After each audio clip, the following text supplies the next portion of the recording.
Straight to the Okay, point. mga higala matag Lunes gyud. Medyo ginatay-og mahigalang leadership ni Senator Alan Peter Cayetano. Kaya mo lagi ni ang majority mahigala naningkamot po ang minority nga sila maoy mudumala mahigala sa Senado. Kay kini gud udi ni kapugnan unya. Og nining 13 ka mga senador umubarog sila mahigala bahalag mga priso. Although di na lalim sa ilang kabahin ha. Kay matod pa sa gisulting Alan Peter Cayetano gipanghulga ng ilang mga kaubanan nga ari mo diri kay ayahay mo. Na mo diha tuluyan gyud mo. Mapasakaan gyud mo kaso mga priso gyud mo. So unsa man na mga higala, mo na pala nako bati na inana nga style. Ang ato kung gisa nga pasakakaso minority majority pasakae. Ikaduha, kumuingon ka nga ari diri balhin lang sa minority para way problema. Buti pasabot anak nga okay lang kinawatay basta kauban ta diri sa minority. Pilde ang katawhang Pilipinhon anak. Pilde. Ang ato ug unsay angay diha mga higala gamito na hustisya ang atong gamiton kinsay nangawat sa kwartas gobyerno. Dili kay basihan mahigalag mabira mo ari mo diri as minority ayahay mo namo diha natuluyan gyud mo mga priso gyud mo. So dili seryoso ang atong paggukod sa korupsyon kung mao na. O nag-encourage pa na nga padayon o pangawat, padayon pangurakot, basta linya lang ka diri Diri lang ka sa among grupo, okay ra gyud ka diha. So building katawhan Pilipino, hulot gyapon tong kwarta. Ha? So mo ni mga higala nga kanunay ginatandog ang leadership ining Alan Peter Cayetano kay di ni mapugnan og way mo baligod sa 13. Kana kung dili mo kana mo antos ang 13 nga bahala na lang mga priso mi. Kay unang ipadaan ni sa bilangguan Jinggoy man. Isunod si Joel, isunod si Cheese. Kining tulog yun ay. Target kining tulog yun. Kay si Bato o si Bungo, naman. Di naman yung magtingog-tingog kay ipadaman na sa isisig yun eh. Si Bato Bitakaron, naman. Nya, si Marcolita mga higalap. Isog ni Marcolita kay asdang mangyapon mga kagalan. Gibutang sa subcommittee chairman sa Blue Ribbon Committee. Pero pasakaanan po ni Plunder, ipapriso po na sa Marcolita, ipapriso po na sa Robin Padilla, apil po mga ngayon hulga nga na po kay obstruction of justice. So kining mga senador nga dia sa majority, matod pa mahigala ni Alan Peter Cayetano, gipanghulga na sila. Delikado unya kung doon ay mada. Ngunit tanawon na to. Kay guay mada ini, sugod ang investigation sa Blue Ribbon Committee ni Huibis.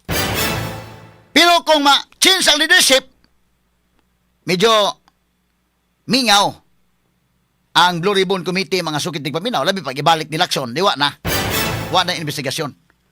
Muna nga, unsay, usa sa mga tuyo ining ilugon gyud ang leadership unya sa Senado. Kining flood control kuyaw mo gini. Kay kining corruption ng flood control mga kailan, abot sa Malacanang ni. Although di ta mo conclude abot sa Marcos, kay dipinsahan man na mahigala ni Lacson. Ingon mo to sa Lacson may bersamin ko no sa si Amina Pangandaman mo nagdas nga ni Marcos. Sila si Jojo Cadiz. Pero tingala lang tan Lacson nga nganong man niya imbestigar ito bisag di na lang nimo i-appeal sa Marcos unta. Wa gyud. Ha? Yan naagi ni sa pagka-PNP chief maayo nimo imbestigar. Pero wa. Sumuna nga karon exactly 1 week na karon last Monday mao tong panahon nga gipagawas ni Senator Amy Marcos. Ang hinungdan nganong bago pa ganis Cayetano mahigalan ni Lingkod, ilisan po siya dayon. Kadto nga anggol, apil dito mahigalan kun as, although may react ang mga senador, pero ato na kong evaluaton mga kaigalan, unsa tong kang Amy Marcos nga video presentation? Ug unsa ang reaksyon sa mga senador, ato evaluaton ha? Katuuhan ba tong video presentation ni Amy Marcos o dili ba? Katuuhan ba ang reaksyon sa mga senador o dili ba? Atong balikan gamay. Si Amy Marcos may atong balikan og kato iyang video presentation na kasamang Gerald. Sige, Conrad. Madam President, our Majority Leader, the ladies and gentlemen of the Senate, I rise today on a matter of personal and collective privilege to address a pressing issue of utmost national importance. For far too long, our Filipino people have been left uncertain, confused, deliberately kept in the dark regarding the true intentions behind the continuing and increasingly belligerent efforts to upend the new Senate leadership and worse, to amend the Constitution. The Filipino people deserve clarity. The Filipino people deserve honesty, and above all, the Filipino people deserve at least the truth.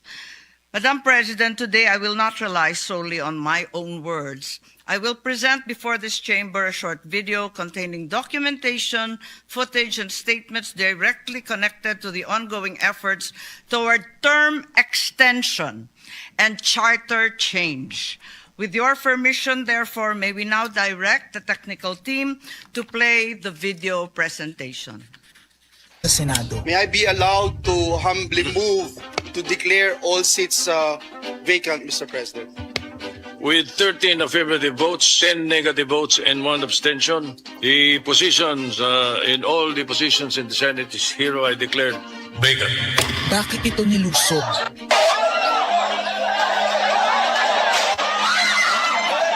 Bakit patuloy ang pananakot? Talagang garapalan, obvious na obvious, iniisa-isa ang majority. Bakit may panggigipit? Pinakakasuhan ng Ombudsman si Senator Rodante Marcoleta ng plunder at indirect bribery.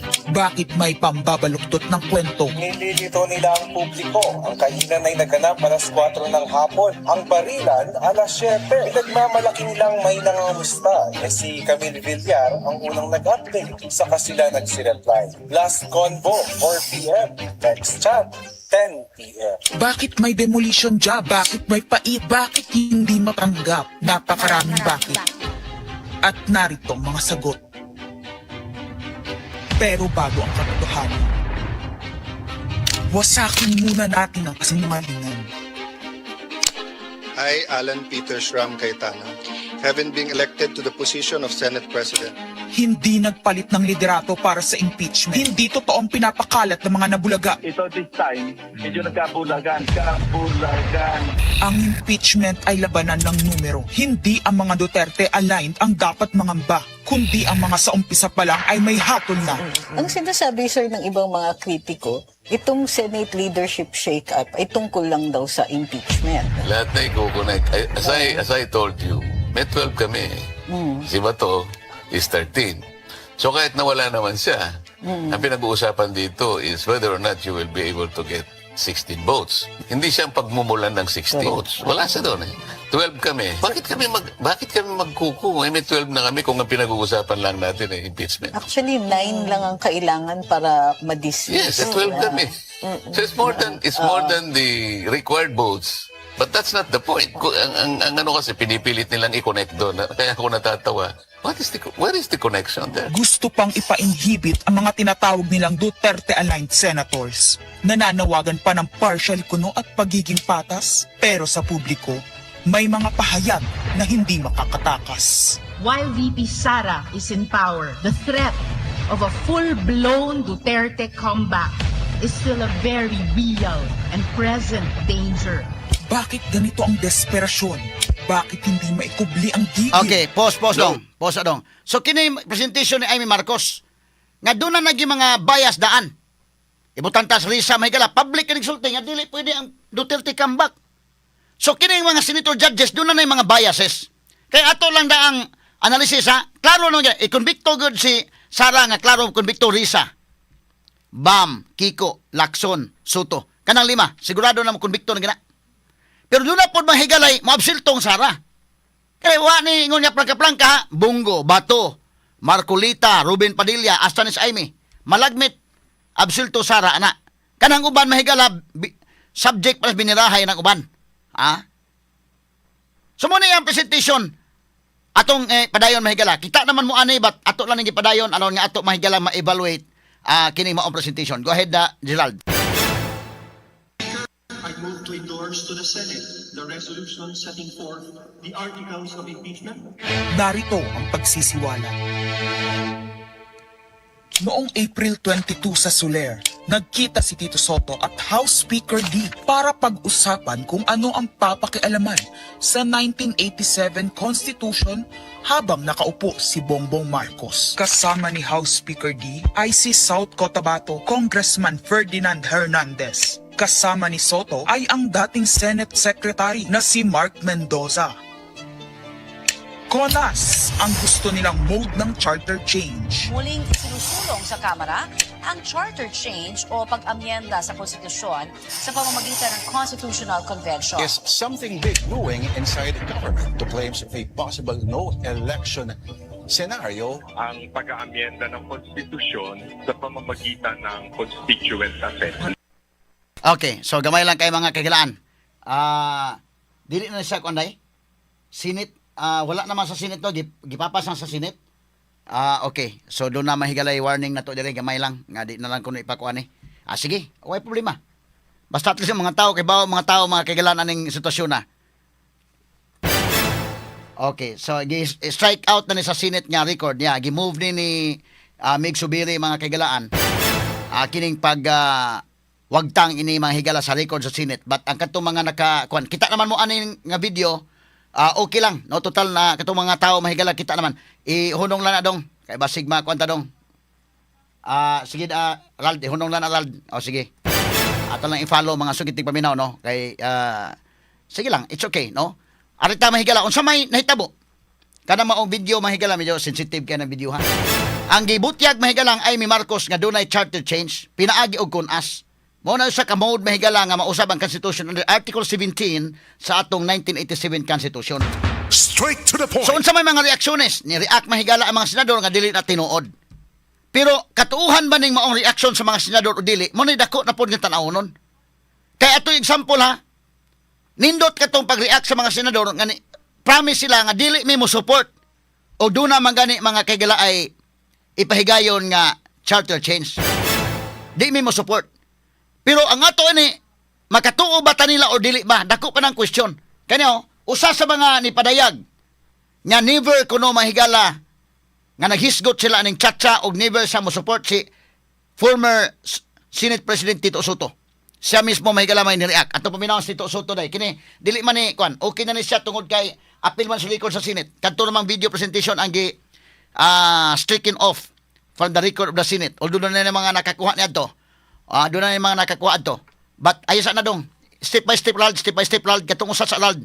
Katong usa ka video ni Soto, katong ni-react siya, Lald, sa kang Amy Marcos. Unahon ta sa to.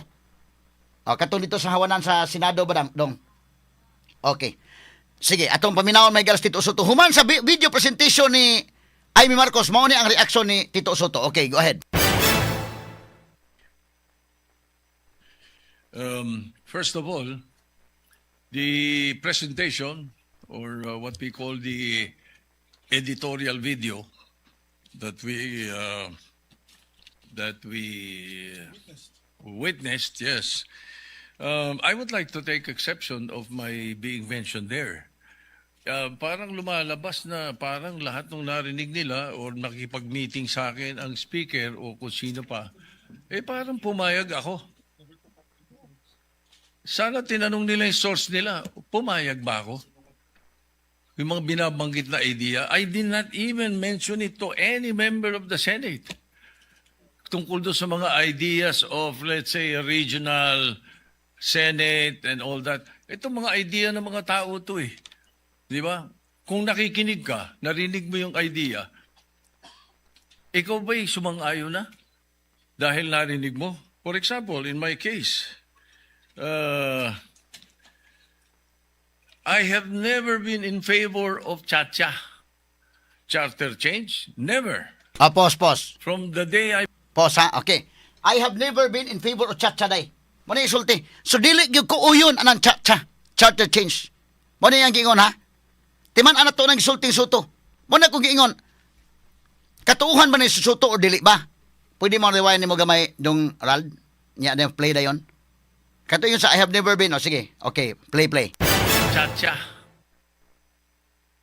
Sige. I have never been in favor of charter change. Never. From the day I became a senator up to the present, ang dami namin pinagdaanan dyan. Ang mas gusto ko, CHA. C-H-A. Not charter change. Ang kailangan natin, CHA, character change. Pause. Nindot niyang mga kuan ha. Dili kay na lang charter change. Ha? Wa gyud ko na say di gyud sa in favor sa Chacha, pero remember, presko pa sa tunahuna. Sa impeachment case ni VP Sara nga niabot Supreme Court, pag decide Supreme Court mga kaigalaan nga dili madayon tong unang impeachment unsay sulting suto. Sa dili sa pabor ang Chacha, pero unsay ang gisulti after ato, unsay ang reaction sa Supreme Court. Katong Supreme Court dong Rald, tanaw kanong Rald.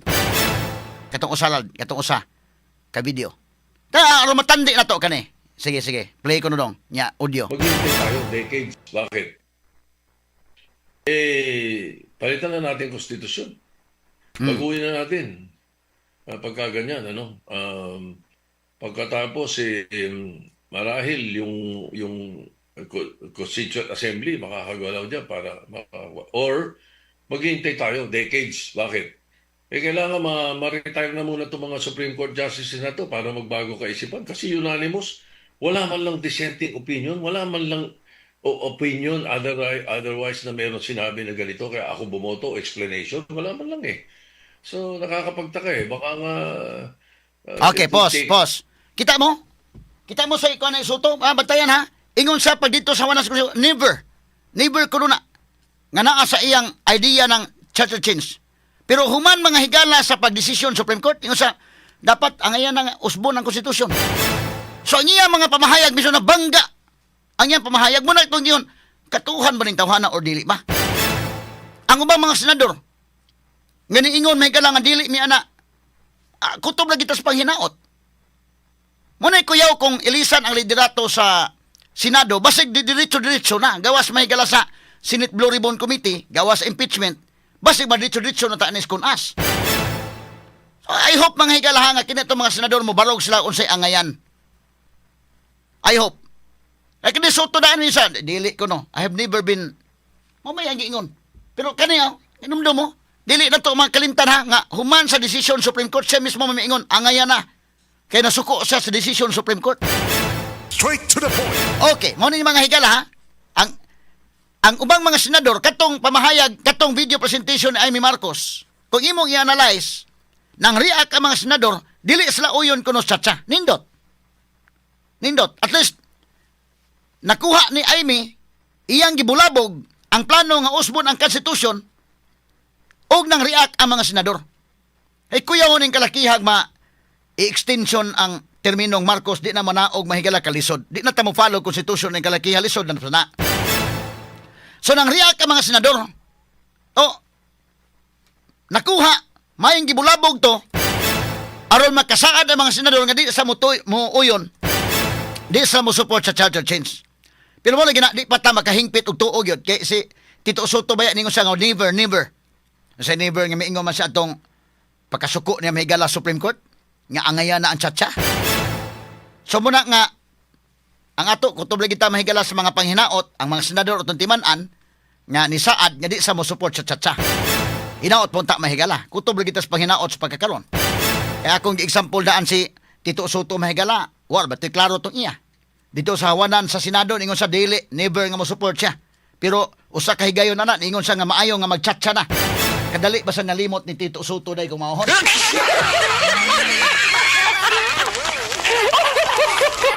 Pagkamalimtano na ba niya kumauho na?